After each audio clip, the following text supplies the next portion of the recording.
Hello friends, welcome back to our channel share की तबीयत bull और बियर। तो फ्रेंड्स, आज हम देखने जा रहे हैं इन्फोसिस के नतीजे, क्वार्टर 3 के नतीजे आज प्रेजेंट होने वाले हैं। तो इन्फोसिस के नतीजे आ चुके हैं। ओके, तो दिग्गज कंपनी है आईटी कंपनियों में से। ओके, तो फ्रेंड्स अब हम आगे बढ़ते हैं। इन्फोसिस ने शायद डिविडेंड डिक्लेयर तो नहीं किया है, नहीं तो इधर इंफॉर्मेशन पहले पेज पे दिए होती।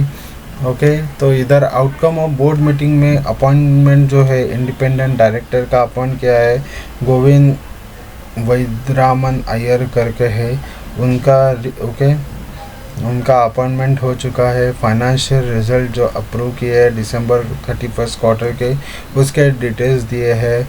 और कोई स्टॉक ग्रांट किया है सलील पारेख जी को, जो सीईओ और एमडी है कंपनी के, उनको। तो ये इंफॉर्मेशन प्रोवाइड की है इन्फोसिस ने। तो अभी हम आगे बढ़ेंगे। ये कंसोलिडेटेड फाइनेंशियल डेटा आ चुका है। रिजल्ट तो नहीं है, पर ये फाइनेंशियल फैक्ट है। फैक्ट शीट में हमको देखना पड़ेगा कि कंपैरिजन का कितना बढ़ चुका है, कितना घट चुका है, ये कंपैरिजन दे देते हैं इसमें। तो रेवेन्यू ग्रोथ जो है क्वार्टर 3 में, तो क्वार्टर ऑन क्वार्टर बेसिस पे 2.3% रेवेन्यू ग्रोथ आई है और ईयर ऑन ईयर बेसिस पे 9.6% ग्रोथ आई है रेवेन्यू में। तो फ्रेंड्स, अच्छी बात है, रेवेन्यू में ग्रोथ आई है। अब रेवेन्यू कैसे आ चुका है? तो डिजिटल से रेवेन्यू बढ़ चुका है, 2930 आया है। ये 31 दिसंबर 2022 का डेटा है, पहले कॉलम में जहाँ पे कर्सर मूव हो रहा है। और दूसरे 30 सितंबर यानी क्वार्टर 2 का डेटा है, और ये पिछले साल में 31 दिसंबर का डेटा है। तो फ्रेंड, डिजिटल में तो बढ़ चुका है 2930। पिछले क्वार्टर में 2817 है, 2487। तो क्वार्टर ऑन क्वार्टर बेसिस और ईयर बेसिस पे भी बढ़ चुका है। कोर बिजनेस जो है वो भी थोड़ा घट चुका है, निग्लिजिबल रिडक्शन आया है उधर। तो 1729 आया गया है, पिछले क्वार्टर में 1738 था। और पिछले साल में 1763 था। तो फ्रेंड्स, टोटल रेवेन्यू जो है वो कलेक्शन हो चुका है 4659 मिलियन में। ये फिगर है। तो digital revenue as a percentage of total revenue हम बोल सकते हैं 62.9% है टोटल रेवेन्यू पे। अब रेवेन्यू सेगमेंट वाइज भी हम देखते हैं, क्योंकि हर सेगमेंट में कितनी ग्रोथ आई है वो इससे हमें पता चलता है। तो फ्रेंड्स, अब हम देखेंगे कि इन्फोसिस जो वर्क करती है वो डिफरेंट सेगमेंट में वर्क करती है, और डिफरेंट सेगमेंट से डिजिटल और कोर करके रेवेन्यू जनरेट होता है। मैक्सिमम डिजिटल पे डिपेंड होता है, ये हमने देख चुके हैं। तो फ्रेंड्स, आगे बढ़ते हैं। तो इन्फोसिस जो है वो ये सर्विस प्रोवाइड करती है: financial service, retail, communication, energy, utility, resources and services, manufacturing, high tech, life sciences and others. तो फ्रेंड्स, हम देख सकते हैं थोड़ा फ्लक्चुएशन आ चुका है हाईटेक एंड अदर्स में। बाकी में तो इम्प्रूवमेंट ही दिखाई दे रही है। और कांस्टेंट है हमारा कम्युनिकेशन सेगमेंट। तो फ्रेंड्स, क्वार्टर बेसिस पे भी सेम ही है, और दिसंबर ईयर ऑन ईयर बेसिस पे थोड़ा कम्युनिकेशन डिक्रीज़ हो चुका है। और हम बोल सकते हैं कम हो चुका है कम्युनिकेशन में। तो फ्रेंड्स, बाकी के फाइनेंशियल सर्विसेज हम बोले तो कम हो चुका है ईयर ऑन ईयर बेसिस पे और क्वार्टर ऑन क्वार्टर बेसिस पे, बट इन निग्लिजिबल फॉर्म में। यानी हम देख रहे हैं कि फाइनेंशियल 29.3 करोड़ 29.3% सॉरी दिसंबर 31 में था। तो सितंबर यानी क्वार्टर 2 में 30.5% है ओके, और दिसंबर 31 2021 में 31.5% था। तो फाइनेंशियल जो मेन जो बिजनेस है उसमें थोड़ी सी कमी आई है। रिटेल में ओके अच्छा ओके निग्लिजिबल बढ़ोतरी हो चुकी है हम बोल सकते हैं, per year on year basis पे भी निग्लिजिबल डाउन साइड ही दिखाई दे रही है, क्योंकि ईयर ऑन ईयर बेसिस पे देखें तो 14.5% था दिसंबर 31 2021 में। तो रिटेल में ओके अभी के यहाँ पे 14.3% दिखाई दे रहा है। कम्युनिकेशन में कांस्टेंट रह गए क्वार्टर ऑन क्वार्टर बेसिस पे, but year on year basis पे निग्लिजिबल ओके डाउन साइड है। तो energy, utility, resources and services में बढ़ोतरी दिखाई दे रही है क्वार्टर ऑन क्वार्टर बेसिस पे और ईयर ऑन ईयर बेसिस पे भी। मैन्युफैक्चरिंग में ओके आल्सो मैन्युफैक्चरिंग में भी बढ़ोतरी दिखाई दे रही है और ह्यूज बढ़ोतरी है कि 13.3% कंट्रीब्यूशन आया है 14 ओके जो पिछले साल में 12.8% ही था, और दिसंबर 31 में देखा तो वो 11.3%, तो 11.3 से 13.3 2% जंप हो चुका है।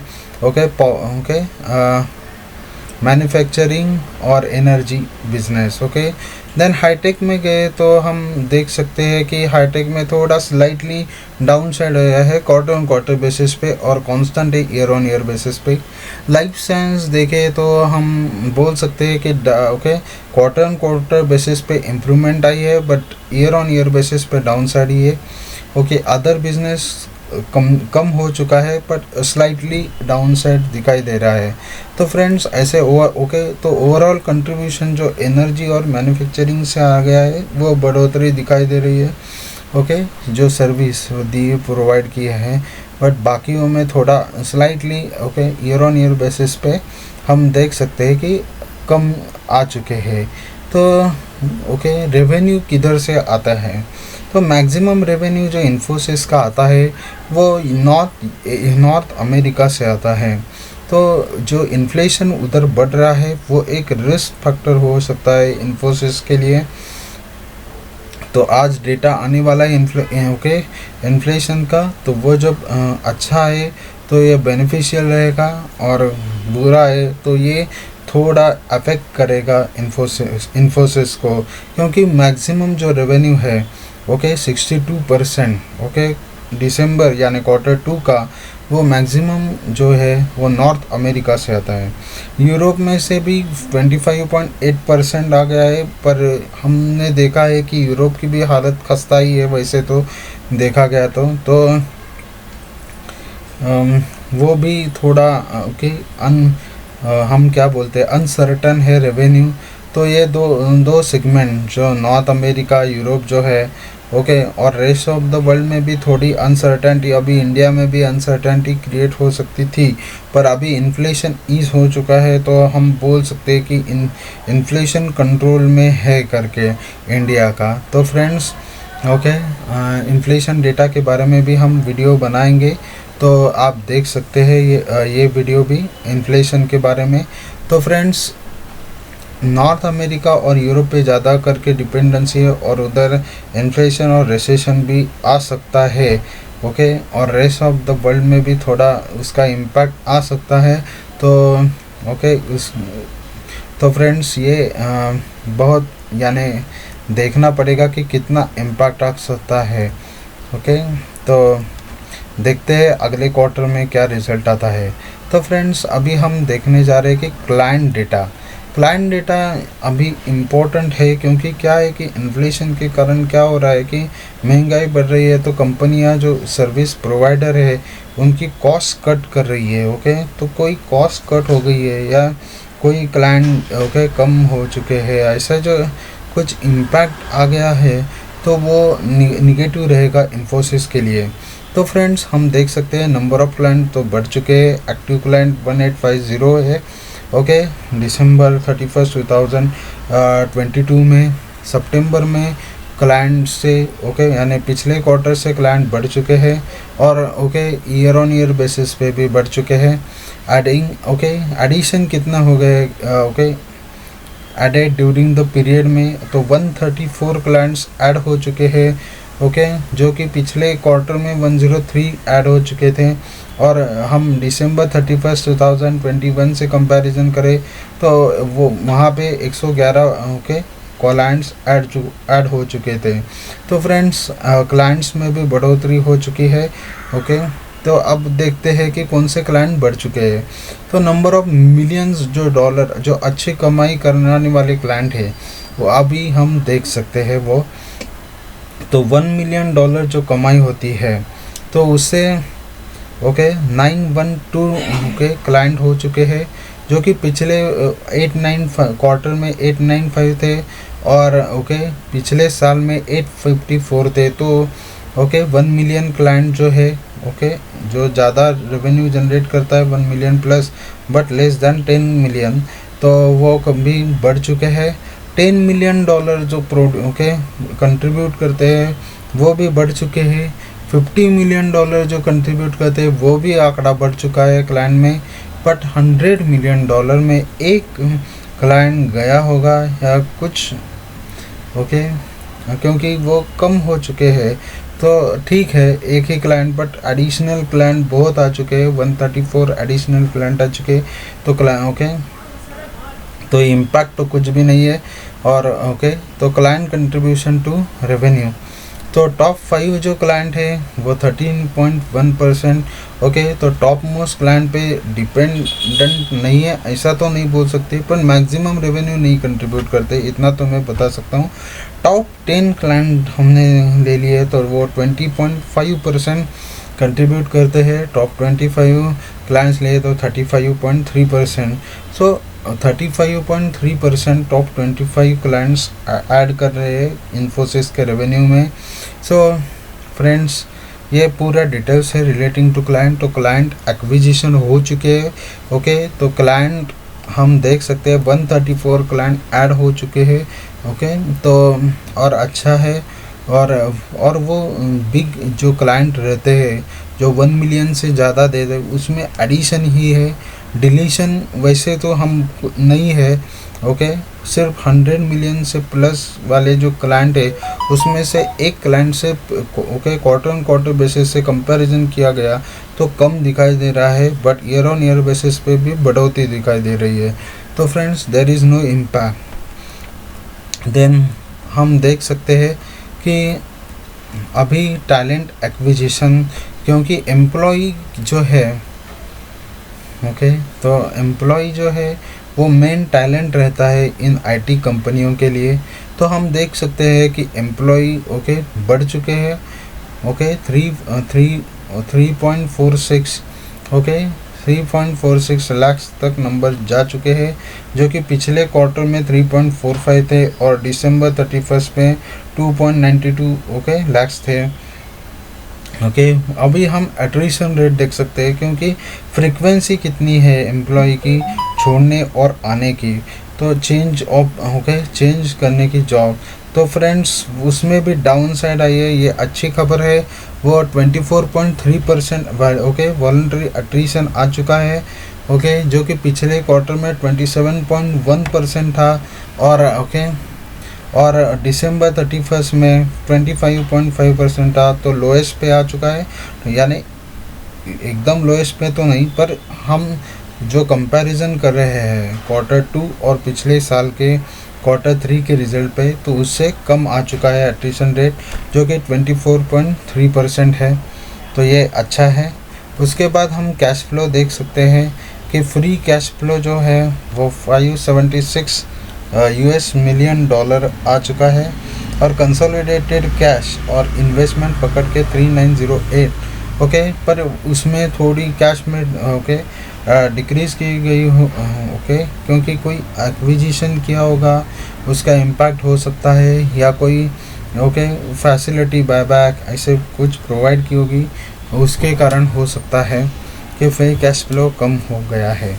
तो फ्रेंड्स आगे बढ़ते हैं कि हाँ अभी हम देखेंगे कंसोलिडेटेड स्टेटमेंट ओके आईएफआरएस के बारे में, जो कि अभी नया स्टैंडर्ड ओके ग्लोबल प्रेजेंटेशन के लिए हम यूज़ करते हैं।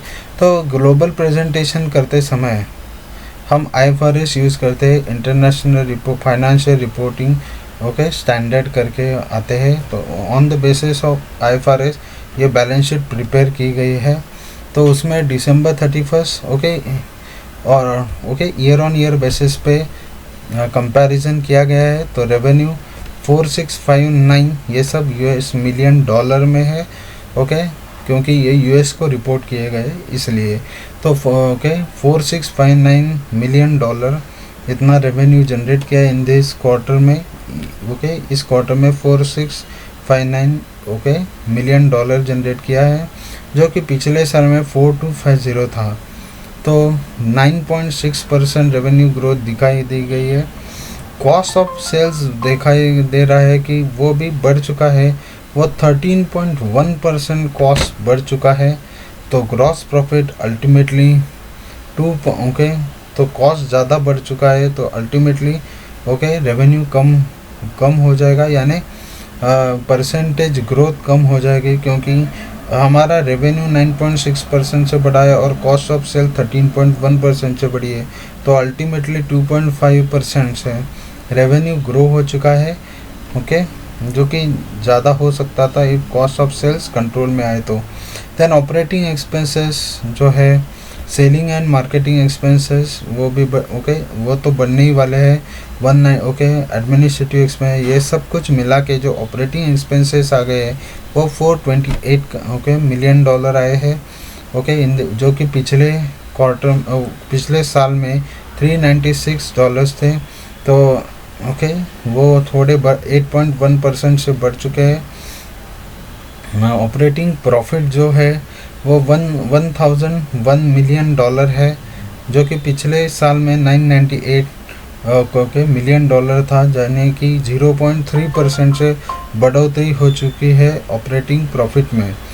Then friends operating margin operating margin कम हो चुके हैं, क्योंकि कॉस्ट ओके ऑपरेटिंग कॉस्ट जो है ऑपरेटिंग एक्सपेंसेस वो बढ़ चुके थे, इसके कारण मार्जिन पे इम्पैक्ट आ गया है। तो ऑपरेटिंग मार्जिन जो है वो 21.5 हो चुके हैं परसेंट। ओके इस क्वार्टर 3 में, जो कि पिछले साल के क्वार्टर 3 में 23.5% है। तो मार्जिन कम हो चुके हैं। ओके तो ये एक बुरी खबर हो सकती है। ओके अभी हम इंडियन देखेंगे कि इंडिया में कैसे प्रेजेंट किया गया है। तो फ्रेंड्स आगे बढ़ते हैं।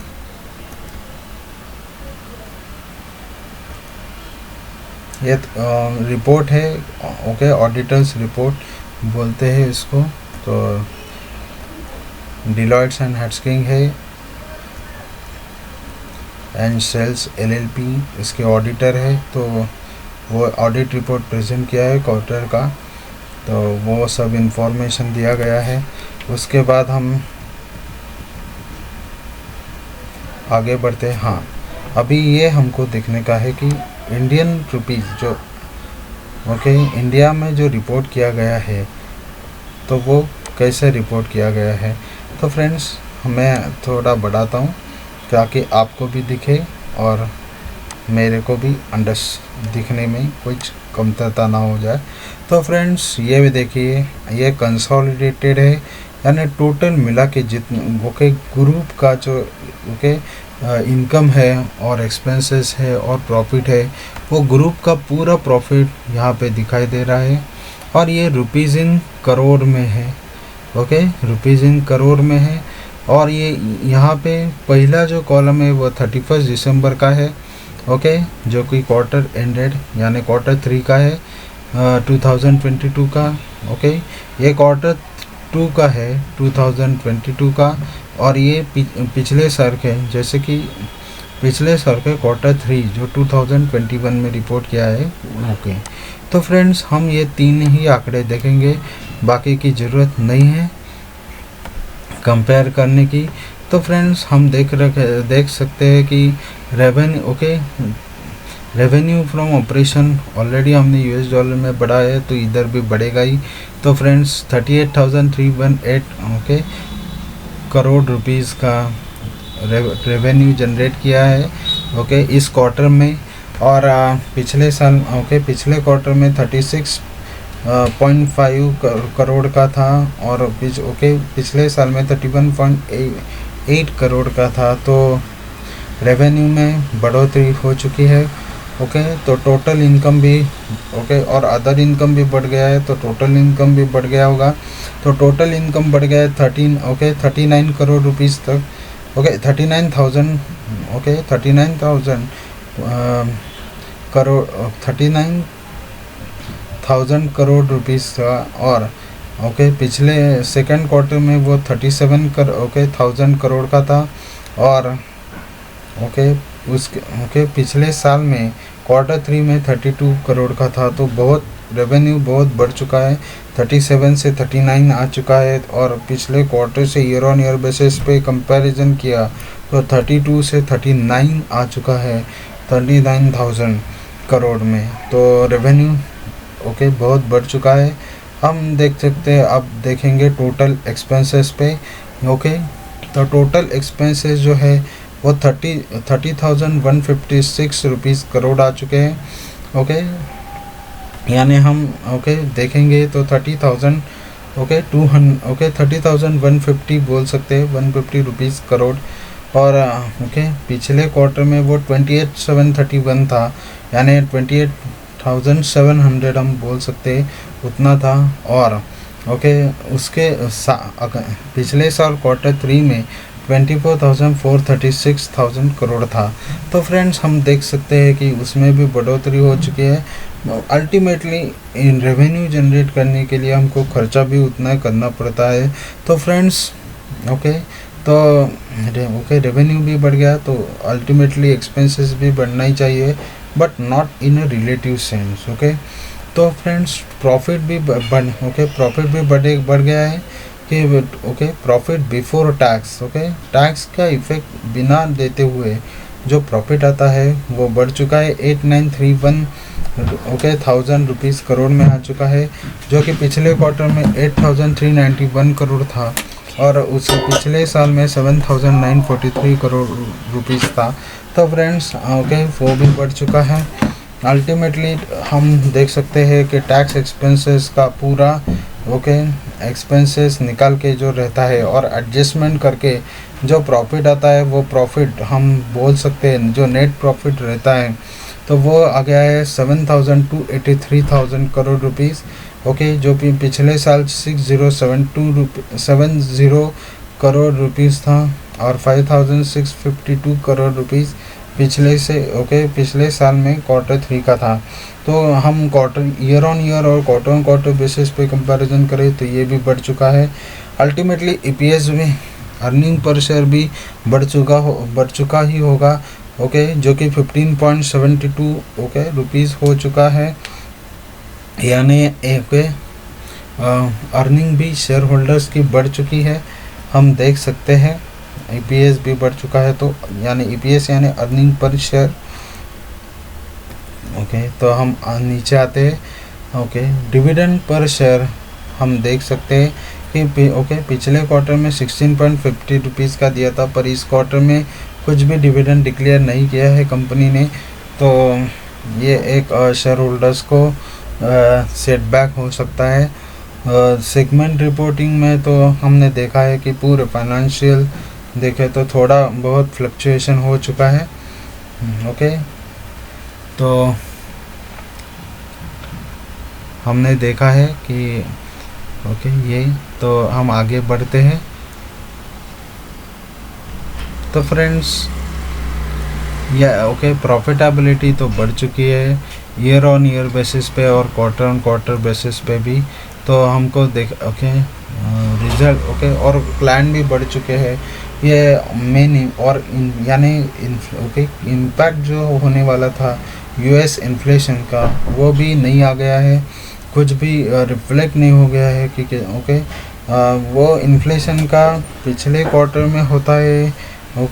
ये देखने के लिए हमको मैनेजमेंट की कॉल जो होती है उनकी एक्सपेक्टेशन जो होती है रिपोर्ट करते हैं, तो उनसे मालूम पड़ेगी कि आगे क्या गाइडेंस दिया है मैनेजमेंट ने। तो उस बेसिस पे हम इम्पैक्ट ड्रॉ कर सकते हैं, पर रिज़ल्ट में ऐसी कोई गलती नहीं। हाँ, मार्जिन कम हो चुके हैं क्योंकि क्लाइंट निगोशिएट करना पड़ता है, तो मार्जिन कभी कभी कम हो जाते हैं, और कुछ जैसे कि इन्फ्लेशन ये थोड़े बहुत इम्पैक्ट करते हैं, पर ज़्यादा कुछ भी नहीं किया है। जो कि हम एक्सपेक्ट कर रहे थे कि रिज़ल्ट थोड़े घटिया आ सकते हैं करके, पर टीसीएस के भी नतीजे अच्छे आ गए और इन्फोसिस के भी नतीजे अच्छे आ गए। हाँ, किसी को ये मैंने पहले से बोला था कि परसेप्शन पे डिपेंड रहता है, तो वो चेंज हो सकता है। क्योंकि हर एक को एक्सपेक्टेशन फुलफिल होगा ऐसा बोल नहीं सकते। किसी का ज़्यादा रिटर्न का एक्सपेक्टेशन होगा, तो किसी का जो नॉर्मल दिखा है ज़्यादा प्रॉफिट ज़्यादा हो रहा है ना Q2 से, इतना ही देख सकते हैं। प्रॉफिट ज़्यादा हो रहा है तो इन्वेस्ट कर सकते हैं। तो फ्रेंड्स, मेन था कि क्लाइंट बढ़ रहे कि नहीं या गिर रहे हैं। तो क्लाइंट भी बढ़ चुके हैं, और वो जो क्लाइंट है वो 1 मिलियन से 50 मिलियन देने वाले बढ़ चुके हैं, यानी टॉप मोस्ट क्लाइंट में भी बढ़ोतरी हो चुकी है। तो फ्रेंड्स, ये खुशखबरी है इन्फोसिस के लिए। हम मैं अभी परचेस करूँगा कल इन्फोसिस और टीसीएस भी, क्योंकि दोनों ने अच्छे नतीजे प्रस्तुत किए और वो लोअर एंड पे भी आ चुके हैं। तो फ्रेंड्स, अभी थोड़ा बढ़ चुका है इन्फोसिस, तो यानी 0.8% भी बढ़ चुका है, पर 11 रुपये से बढ़ चुका है। वो उसको थोड़ा पुल ऑफ होने दीजिए, क्योंकि जो पोजीशन है वो थोड़ा प्रॉफिट ज़्यादा होने के कारण, क्योंकि कल वो खुलेगा बहुत ऊपर खुलेगा, तो वहाँ पे आपने पिकअप किया तो लॉस हो सकता है। तो फ्रेंड्स, थोड़ा नीचे आने के बाद ही ख़रीद लीजिए, तो आपको लॉन्ग टर्म के लिए भी अच्छा रहेगा और मीडियम टर्म और शॉर्ट टर्म के लिए भी अच्छा है। इन्फोसिस और टीसीएस दोनों भी तो आप परचेस कर सकते हो। 1460 से 1432 या नीचे और मिल गया, यानी 1400 के आसपास जो मिल गया, तो ये अच्छा तब एक्यूमुलेट कर सकते हो, 1400 तक एक्यूमुलेट कर सकते हो। तो फ्रेंड्स, थैंक यू। आपको अच्छा लगा तो प्लीज़ सब्सक्राइब कीजिए मेरा चैनल। लाइक कीजिए वीडियो, और लाइक कीजिए, कमेंट कीजिए और शेयर कीजिए, ताकि मैं भी आपके साथ इम्प्रूव हो सकूं, और कमेंट ज़रूर कीजिए। Thank you.